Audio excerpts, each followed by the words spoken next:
Odisha sports क्षेत्र में आज गोटे गर्व एवं गौरवर दिन प्रथम थर पर जातीय दल जात्रे ओडिशार जड़े महिला आमर 17तम एशियन लॉन बॉल प्रतियोगितार ओडिशार जड़े महिला भाग नेबा पुणी जाउछन्ती से पुणी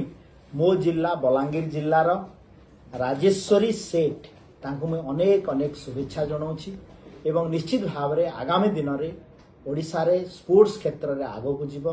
पुणी थरे तांको अनेक अनेक शुभेच्छा एवं ओडिशा लॉन बॉल क्षेत्र में आग को जाऊ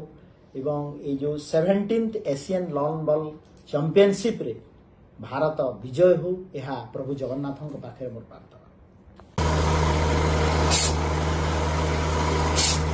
नलकूप खनन में प्लान करछन्ती कि जोगाजोग करंतु बाबा बोरवेल मोबाइल नंबर 9938110888 9439147028।